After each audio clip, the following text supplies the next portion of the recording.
Hello, I'm Scott Thompson, and welcome to After 10. President Park Geun-hye has returned from a marathon trip throughout Southeast Asia for a host of regional forums and bilateral summits with world leaders. On today's After 10, we discuss the results of the president's Southeast Asia trip and the outlook for Korean relations with its neighbors in Northeast Asia.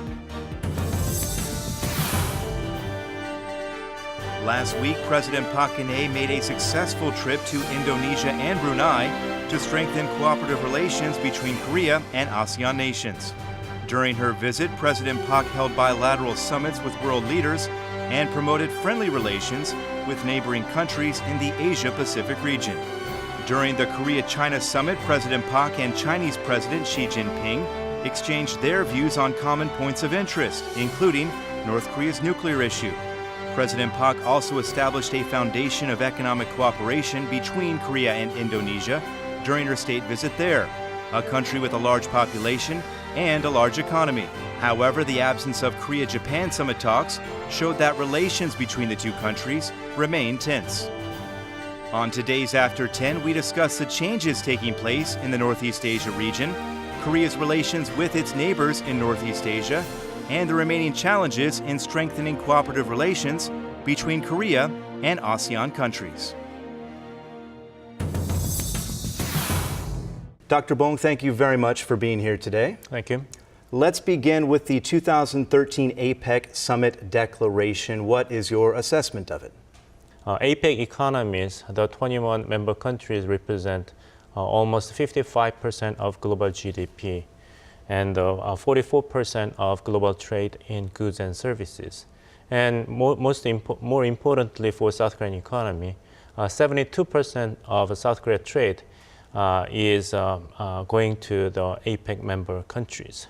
So it is not only the nice venue for South Korea to enhance its global presentation, but also ensure its specific economic national interest. You mentioned the expectations for President Park when she travels overseas for multilateral diplomacy. The expectations seem to ramp up every time she makes a new visit. Do you think then that she is living up to the expectations that people are placing for her? Definitely. If you carefully read the letter of the summit declaration, you would find there are two things that were emphasized by President Park Geun-hye's speech at the summit, included and enlarged. One, the APEC's role in trade liberalization was highlighted in the summit declaration, including APEC being the vehicle for multilateral, free and open economic regime. And the member countries agreed to extend the pledge to standstill any new type of protectionist trade measures at least by the year 2016. And the summit declaration also stipulates to provide new emphasis to for the conclusion of the Doha round. And the second point highlighted by the Park Geun-hye speech and reflected in the declaration was the APEC connectivity. President Park Geun-hye explained that in order for the APEC member countries to increase the level of trade engagement with each other, then there should be enlarged physical connectivity. So building additional infrastructure that would facilitate the economic activities of the member countries should be the first step to be coordinated and cooperated by the member countries. So APEC is expected to grow for the next 10 years in the scale of $8 trillion. And it will be a very great opportunity for South Korea to plunge into to maintain its growth potential in near future. After the APEC summit in Indonesia, President Park then went to Brunei for meetings with the ASEAN leaders there. What do you see as being the main focus for her leg of that trip there to Brunei? The best way to answer the question is to compare the behavior President Park Geun-hye in G20 summit in St. Petersburg in Russia before the APEC summit meeting, and her diplomatic behavior toward the ASEAN countries in recent period. in the past, during the G20 summit, the focus was to ensure the international support and understanding for her North Korea policy. She spent a great deal of diplomatic effort and resources to engage with for other countries to obtain the support that denuclearization of North Korea would begin with North Korea brought to the international society by accepting the practice based upon international standards. One example is her meeting with Italian Prime Minister, during which she asked the Italian government's support to send Italian companies to participate in the business inside the Kaesong Industrial Complex, which just resumed to do business. That introduction and growing presence of foreign companies, like Italian companies inside North Korea, would be a very important change for North Korea, slowly and gradually accepting the international practice. But such an emphasis on international support for North Korean affairs was quite conspicuously absent during the APEC summit meetings. It was all about business, business, business.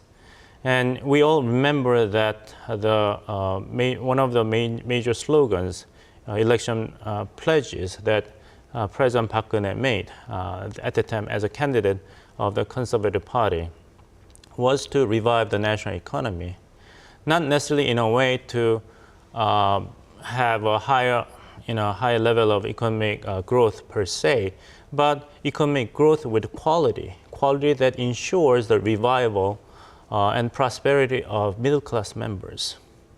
This morning, the Financial Times reported that South Korea is a country with the largest surplus of college graduates who cannot find decent jobs after graduation.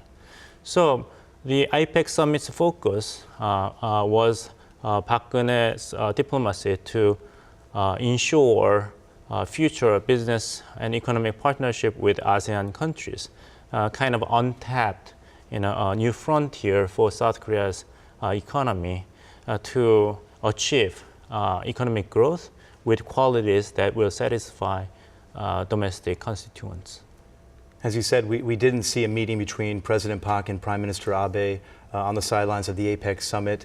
Prime Minister Abe did say, however, that he would be willing to sit down with President Park on the sidelines of the East Asia summit. But at the same time, Japan seems like it has no intention of changing its stances on these matters of contention that really divide the two countries. Why do you think that is? Where do you think Japan is really coming from here?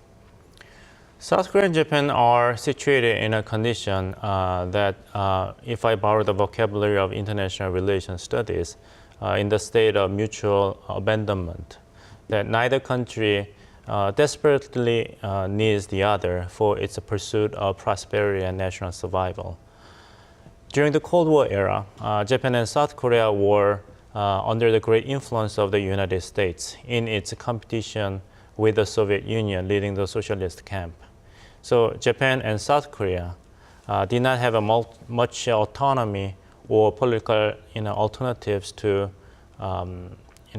reject the U.S. lead during the Cold War era. But the end of the Cold War unleashed new conditions in which South Korea and Japan, paradoxically speaking, could afford being different from each other and from the preference of the United States. There is no tangible and unmistakable evidence for South Korea that if Japan begins to play a larger role in regional security affairs, then South Korea's capacity to deal with belligerent North Korea with nuclear and missile capacity will be enhanced. Then South Korea would have rendered far more support for Japan in search for some new measures, such as exercise of collective self-defense or GSOMIA to exchange intelligence between the two countries. But South Korea has not found any tangible and concrete evidence that Japan, being more important and stronger military power, would directly and unfailingly enhance national interest of South Korea. Vice versa, conversely, Japan does not really need South Korea as it used to during the Cold War era, because the biggest fear of Japan is the rising power of China in the region. And South Korea is not completely like Japan as a naval power. Japan does not have any better alternative but to just follow the lead of the United States in concerted effort to deal with the rising influence of China in the region. But South Korea's strategic calculation is far more complicated than that. Korea-Japan relations are not the only bilateral relations that are quite chilly right now. Sino-Japan relations are also quite cold. What are the effects in the region here when relations with Japan, being what they are, what effect does it have on the economies, on security, and all these matters that really are important to the region? The first trigger was the government shutdown in Washington, D.C., which illustrate that United States capacity and political will to be the security guarantor in East Asia has been greatly diminished. The Obama's absence in the APEC summit meeting was just a very clear sign in the eyes of the Asian allies and other countries. So, but it is one thing that you are disappointed by the lack of capacity and political will of the United States. And it is another that you have determined that China represents the future. So there is a great deal of contingency and uncertainties that all the Asian countries, including South Korea and Japan, have to deal with, at least for a while. We have to see. But what is very concerning is that in order to compensate for its capacity to realize the effective pivot to Asia strategy, the United States has been increasingly supportive, endorsing Japan playing enlarged role in regional security. For instance, both governments just had a 2+2 meeting. The Secretary of State and Secretary of Defense of the United States met the Japanese counterparts and expressed United States' strong support for Japan's pursuit of collective self-defense, which has not been well received by other Asian countries, especially by China and South Korea. So U.S. needs to get more support and participation of its Asian allies, especially Japan, on one hand, and the negative reaction from Asian countries to those moves will be shaping the future dynamics of the regional security in the region. We have conducted some opinion surveys about how South Korean public perceives other countries and their leaders. And what is shocking was that Prime Minister of Japan, Shinzo Abe, commands extremely negative perception among South Koreans, which is as low as the perception of North Korean leader Kim Jong-un. And in response to the question to measure the level of trust that South Korean public puts in a foreign country, China is becoming more and more attractive country to South Korean public, but Japan is still lagging really back in the ranking. So the level of trust that South Koreans feel for Japan as a country is even lower than the level of attractiveness and trust that South Koreans possess for a country like Israel, country that does not have common cultural or geographic heritages. In talking about the U.S., of course, a central player in all of these relationships that we're talking about here. The U.S. did recently reaffirm its support for Japan regarding the dispute with China over the Senkaku Islands. which are effectively controlled, of course, by Japan. What motive does the U.S. have here in all the things you're talking about in this reaffirmation of the support for Japan over the Senkaku Islands? What's the motive there? Japan's top priority is to maintain long-standing status quo in East Asia since the conclusion of the Pacific War. The 1952 San Francisco Peace Treaty, according to the United States, was the legal peace that concluded the territorial demarcation between the warring parties. But the San Francisco Peace Treaty left a lot of important and thorny territorial issues not completely sorted out, like the sovereign state of some disputed islands. But the United States has maintained persistently that it has no intention to be an honest broker between the parties related to territorial disputes in East Asia, including the case of Dokdo or the South China Sea cases and the Senkaku, the Chinese called the Diayutai. There's a dilemma that the United States is extremely wary of taking any position, even the position as an honest mediator between the disputant countries. But as long as the United States maintain that long-standing traditional position as a non-interventionist, then the situation is getting out of hand. So the United States is facing a very difficult situation. What implications might that decision have on Dokdo, the Korea-controlled Dokdo Islets? Is there any implications there that we can read into? Well, although I'm an optimist who tends to worry about, I like to be a pessimist who has who can believe that there could be a bright future with regard to the Dokdo issue, because the downside of both South Korea and Japan escalate the tension with regard to the Dokdo case would be too much to handle. There are a lot more important issues that these countries have to take care of, and if one country, especially Japan, once crosses the line, the red line, then Japan has to realize that the United States will instantly terminate its traditional support for Japan as an ally, because the United States is also very well aware that meaningful upgrade of U.S. security presence via two security alliances, one with Korea and one with Japan, cannot be successful unless there will be at least tacit support from all the involved parties in Asia for U.S. presence. And Japan will at least not exacerbate the existing controversies with regard to its past wrongdoings during the colonial period. So once Japan crosses the line, the United States' attitude toward Japan will be drastically shifted.